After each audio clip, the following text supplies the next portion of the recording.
हरे कृष्णा। बस कुछ ही दिनों में आ रही है एक विशेष एकादशी, जो कि वर्ष की सबसे बड़ी एकादशी भी है। और यह है ज्येष्ठ मास के शुक्ल पक्ष में आने वाली पांडव निर्जला एकादशी। यह वह एकादशी है जिसका पालन करने से मनुष्य को वर्ष की सभी एकादशों का पालन करने का पुण्य फल अपने आप मिल जाता है। और इस बात का प्रमाण स्वयं शल व्यास देव जी दे रहे हैं। वे कहते हैं, संवत सरस्याम एकादश भवंती तासाम फलम अवापनोते, पुत्र में नाथ संशय। इस श्लोक में शल व्यास देव जी पांडुपुत्र भीम से कहते हैं, हे पुत्र, संपूर्ण संवत्सर यानी वर्ष में जितनी भी एकादश आती है, उन सब का फल इस एकमात्र निर्जला एकादशी के पालन से प्राप्त हो जाता है, और उसमें कोई भी संशय नहीं है। हम सब जानते हैं कि यह एकादशी हमारी भक्ति और आध्यात्मिक पथ के लिए कितनी महत्वपूर्ण है, और शायद इसीलिए आप सभी के अनेक प्रश्न हमें कमेंट्स के रूप में मिल रहे हैं। तो चलिए आज निर्जला एकादशी से जुड़े आपके सभी प्रश्नों के उत्तर देते हैं और देखते हैं कि किस प्रकार हम पूर्ण श्रद्धा और निष्ठा से निर्जला एकादशी का पालन कर सकते हैं। सबसे पहला प्रश्न जो आया है वो है कि निर्जला एकादशी किसको करनी चाहिए। तो इसका उत्तर है, सभी को। हमारे ग्रंथों में कहा गया है कि 8 वर्ष के किशोर से लेकर 80 वर्ष के वयस्क को यह एकादशी का पालन करना चाहिए। अब देखिए, यह निर्जला एकादशी है जिसमें अन्न के साथ साथ जल भी नहीं लिया जाता, इसलिए स्वाभाविक है कि बच्चों और बुजुर्गों के लिए संपूर्ण निर्जला का उपवास करना संभव नहीं होता। इसलिए वे सिर्फ अन्न का त्याग करके जल, फल, दूध, एकादशी प्रसाद इत्यादि के साथ एकादशी व्रत रख सकते हैं।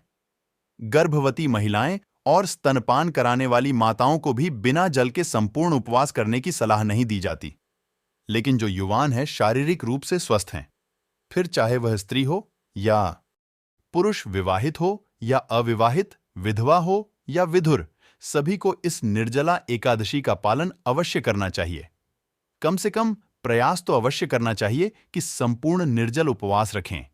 यह एकादशी वर्ष में सिर्फ एक बार आती है और अपनी आध्यात्मिक उन्नति के लिए इतना तो हम कर ही सकते हैं। दूसरा प्रश्न आया था कि अगर हम यात्रा में हो या बाहर किसी और स्थान पर हो तो एकादशी कैसे करनी चाहिए। तो देखिए, आदर्श स्थिति तो यही है कि आप निर्जला एकादशी के दिन बाहर का कोई भी कार्यक्रम ना रखें, उस दिन घर में ही रहे। संभव है तो ऑफिस या काम से छुट्टी ले लें और पूरा ध्यान अपनी भक्ति साधना और एकादशी पालन पर केंद्रित करें। लेकिन अगर यह संभव नहीं है, कोई जरूरी काम है और पहले से आयोजित कार्य है, या फिर किसी स्कूल या कॉलेज में बच्चों का एग्जाम है, तो ऐसे में आप अपनी क्षमता अनुसार निर्जला व्रत रखिए। सुबह बाहर जाने से पहले अपने प्रातःकालीन एकादशी नियमों का पालन कर लीजिए और फिर दिन में जितना संभव हो सके उतनी देर निर्जल रहकर उपवास करिए। जब लगे कि अब नहीं हो पाएगा तो आप जल के साथ यह व्रत रखिए। लेकिन प्रयास करिए कि बाहर रहकर भी अपनी चेतना में सदैव श्री कृष्ण का स्मरण और चिंतन करें। जब भी मौका मिले हरे कृष्ण महामंत्र की माला का जप करें। इस प्रकार आप अधिक से अधिक प्रामाणिक प्रयास के द्वारा इस निर्जला एकादशी का उपवास कर सकते हैं। तीसरा प्रश्न है, क्या निर्जला एकादशी में ब्रह्म मुहूर्त से पहले पानी ले सकते हैं।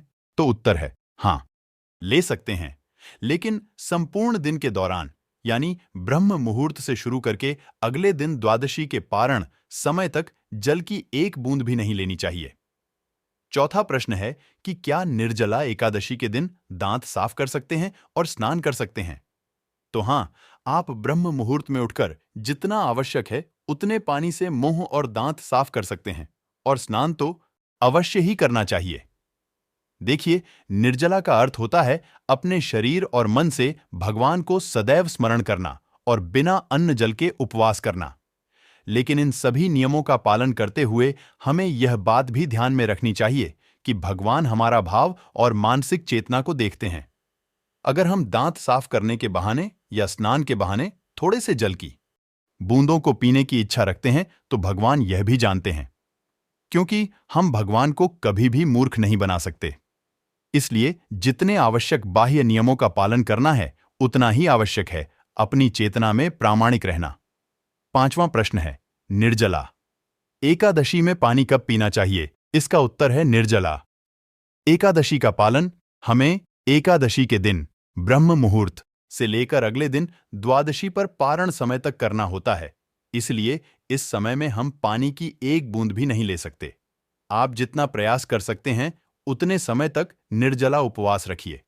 अगर संध्या के बाद आपको लगता है कि शारीरिक तकलीफ बढ़ रही है, आपको लगे कि अब आपके लिए निर्जला रहना संभव नहीं है, तो आप संध्या के बाद जल ले सकते हैं। इसीलिए जो भी व्यक्ति अपने भक्तिमय जीवन में प्रगति करना चाहते हैं, वो यह व्रत रख सकते हैं। 7वां प्रश्न है, क्या निर्जला एकादशी के दिन तुलसी में जल दे सकते हैं? क्योंकि उस दिन तो बिना जल वाली एकादशी है, तो उत्तर है हाँ, दे सकते हैं। इस एकादशी पर भी आप तुलसी देवी को आवश्यकता अनुसार जल दीजिए। हमारे आसपास में यह भ्रम बहुत फैला हुआ है कि एकादशी के दिन तुलसी देवी उपवास करती है, इसलिए उन्हें इस दिन जल नहीं देना चाहिए।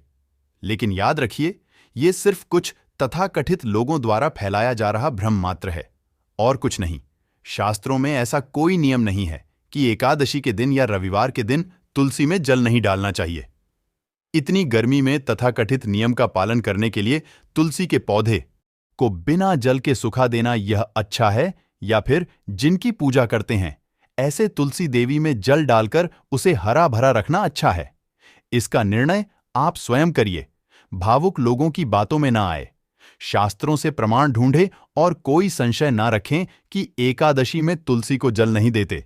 बिल्कुल दे सकते हैं, फिर चाहे वह निर्जल एकादशी ही क्यों ना हो। जी हां, इस निर्जला एकादशी के दिन भी आप तुलसी के पौधे में जितनी आवश्यकता है उतना जल दे सकते हैं। 8वां प्रश्न है, अगर कोई पहली बार एकादशी व्रत प्रारंभ करना चाहता हो तो क्या इस एकादशी से शुरुआत करें? हां, बिल्कुल कर सकते हैं।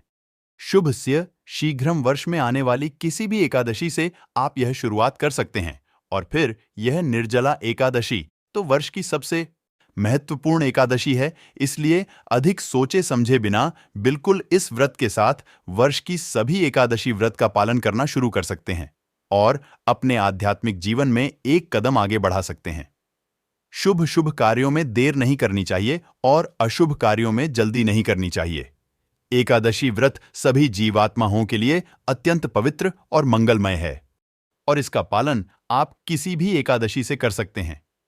अगर इस बार निर्जला से आप एकादशी व्रत करना प्रारंभ कर रहे हैं तो इससे अच्छा कुछ भी नहीं हो सकता। बिल्कुल कर सकते हैं।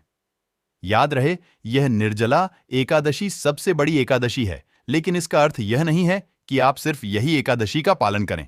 वर्ष में आने वाली सभी एकादशी तिथियां उतनी ही पुण्य प्रदायिनी और शुभदा है, इसलिए इस बार से एकादशी प्रारंभ कर रहे हैं तो बाद में उसे जीवन के अंत तक कभी भी छोड़िएगा मत। इसी संकल्प और प्रार्थना के साथ निर्जला से आप एकादशी करना प्रारंभ कर सकते हैं। तो यह थे आपके कुछ प्रश्नों के उत्तर। अगर निर्जला एकादशी से जुड़ा आपका कोई और प्रश्न है तो आप हमें नीचे कमेंट बॉक्स में लिखकर भेज सकते हैं। तो जल्दी करिए, इस वास्तु सफर में हमारे साथ जुड़िए और बनाइए इस निर्जला को बहुत खास। हरे कृष्णा।